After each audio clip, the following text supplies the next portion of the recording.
welcome back to a new video. Today is Friday reviews and I'm super excited because I'm actually filming this a day early, and the day I'm filming this on is May the 4th, Star Wars Day, and I'm going to be talking about Star Wars in this video, so I just felt like that was really cool and awesome. So of course this is Friday reviews, so in this video I'm going to be talking about Sully, and I'm also going to be talking about, of course, Star Wars Rogue One, as I just mentioned. And I'll also be talking about why him and a rewatch. So quite a few things to talk about in this video. So first up, I'll just go in the order that I watched them. I watched Sully, Miracle on the Hudson. This obviously has Tom Hanks. It's based off a true story, and I thought this was done so well. It was so interesting how it was filmed. I obviously had heard of this event, like, you know, I don't know what you want to call it. I'd obviously heard about it, but years ago, and then kind of, when I saw the films coming out, I was like, oh yeah, okay, yeah, I remember that. And then I thought the way they were going to do it was basically to show, basically it's about, you can see on the cover, about a plane that lands on the Hudson due to a number of things that they go into in the movie. And, you know, how crazy it was that mostly it worked out. And it was this whole thing, but anyway, so I thought it would be people on the plane building up to this moment. Are they, you know, but we know what happens because it's a true story, but a lot of them do that, kind of give you that kind of building up, what's going to happen type of thing.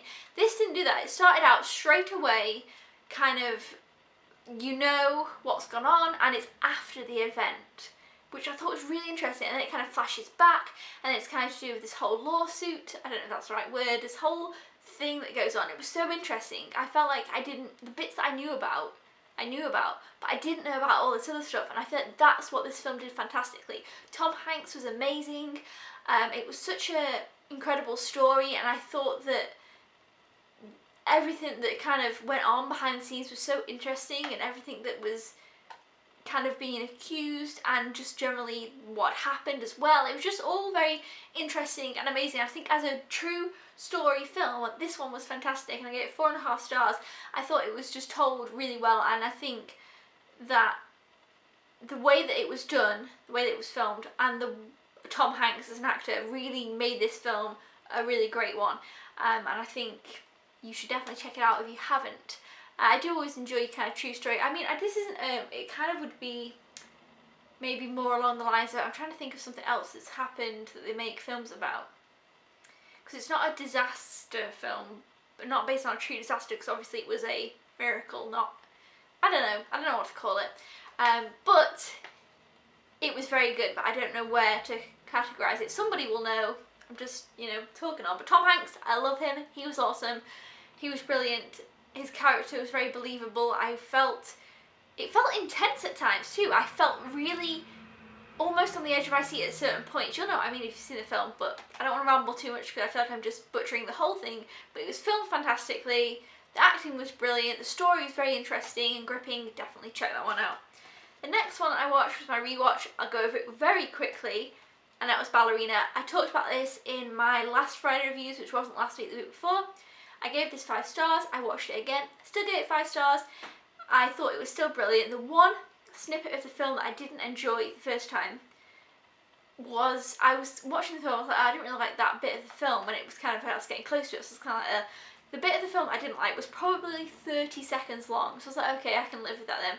And it was interesting because then Josh said, oh, I really don't like that bit in that film, and it's the same bit that I don't like, but it's honestly 30 seconds, so I decided it's still 5 stars. So that's Ballerina. The next one that I watched was Rogue One.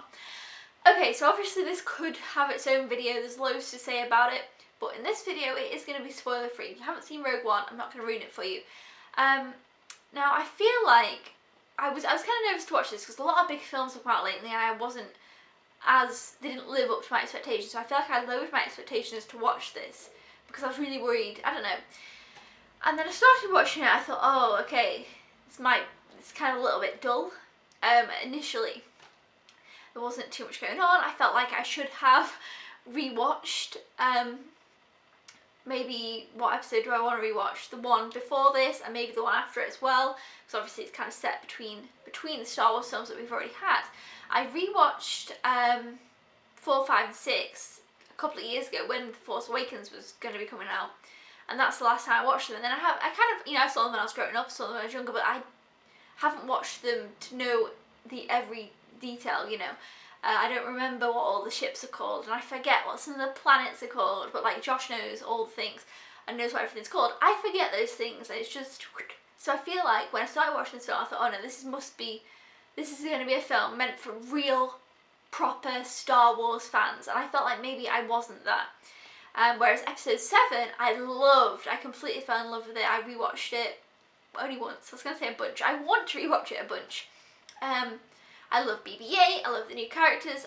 It was one of my favourite movies of whenever it was released. That year it was released, it might have been my favourite movie. But this one obviously is more for the old classic fans. You get to know some things that went on behind the scenes when other things were going on in the movies. And it is interesting. I liked our main character. I thought she was great. I really love that we've got some great female Star Wars awesome characters now. But yeah, initially it started out and I thought, okay, it's kind of, I'm having to concentrate a bit, figure out what's going on. It's a bit more, I don't know the word again. Maybe I need to refresh my brain on more words, because when I come to make these videos, I'm like, I need the word for this. Yeah, I don't know. It was just, I felt like it was more details, and there were some cool things, definitely some cool moments in the first half of the film. But I was thinking, oh no, I'm not gonna love this, and everybody's gonna hate me, you know, whatever. Then the second half of the film was amazing. There was many parts that I could pick out, obviously I didn't want to. And then, okay, so then I started to really enjoy the film, and I was really getting into it, and I was completely, there was some scenes where you just couldn't, it was just really amazing to look at, and visually there was so many awesome things going on. I was really into the mission they were doing. I just really invested in the story towards the second half. And then there was this one scene in the film, I don't want to ruin it, really near the end, maybe in the last 10 minutes or 5 minutes, I don't even know. It was really near the end, and it was so cool, and I was like, oh my god, it was just awesome. I just loved it, and I was completely hooked to the screen. I just couldn't look, I wouldn't have been able to look away. It was just awesome, and it was just, it just was brilliant. And that's the moments that you want when watching a film. So at the beginning I kind of found it a bit slow, a little bit like, oh, but it picked up and it got so cool. And then, you know, the way that it ended, everything about the end, and all the second half, and then all the characters, I don't know. And now when I watch it again, I think I'll enjoy it more.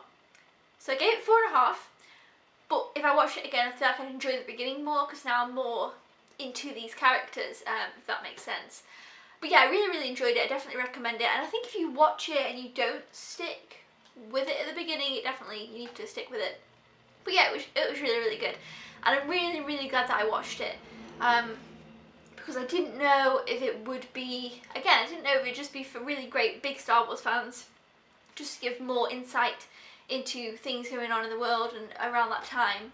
But I really loved it, and I'm really glad I watched it. So yeah, Rogue One was really good, so I'm really happy that I felt the way I felt when watching this film, because that's what I've wanted for some other films lately that haven't been giving me that. So Rogue One followed through, so I'm really happy, and yes, I've watched that. And then finally, the pick-up from this week, I watched Why Him with James Franco. And I enjoyed this. I gave this one 3.5. It was a fun little comedy. I would watch it again, and definitely maybe around Christmas time actually, which is funny. It has kind of a Christmassy theme. I thought it was fun. There was definitely parts that were laugh out loud, and then there were some parts that, you know, were just your silly fun comedy. But I do think I'd been wanting a film like this for a while, just kind of that easy, funny, silly, stupid comedy. For example, like last year, I picked up Daddy's Home, Central Intelligence, The Boss, those kind of things. You know, they're never going to be amazing movies for me, because I just find comedies, you know, just fun and easy, but they never completely blow me away, apart from We're the Millers. I love We're the Millers. That movie's great. Anyway, but you know, there's the odd one that I'm like, oh my god, it's amazing. I'll watch it a million times. Maybe St. Vincent, but that's more of a comedy drama. This is just pure comedy, silly kind of thing. One thing I do have to give this film credit for, and will say that I really am happy with and really enjoyed, was how much of a nice guy James Franco's character was in this. So basically, it's that kind of storyline of the girl is with this guy. He's a really rich guy, has this really cool house, and she asks her parents to come out and meet him over the holidays, but he kind of seems like in other films they make him be a bit of a jerk to her and to others. But he's so sweet, and I loved that. That was one of my favourite bits of that movie. I thought that's what they did differently, and that I was really pleased with. So that made it stand out a little bit better for me, was actually James Franco's character. Even though he was kind of crazy and insane, he was just generally sweet when it was all boiled down. So yeah, that's pretty much it for my Friday reviews. Let me know which of these you have seen. Let me know your thoughts on Rogue One, because I'm sure pretty much everybody's seen that. And yeah, hopefully you enjoy Friday reviews. Thumbs up if you do. I will see you guys next week. Don't forget to subscribe if you haven't already, or if you are a newbie, and I will see you then. Goodbye!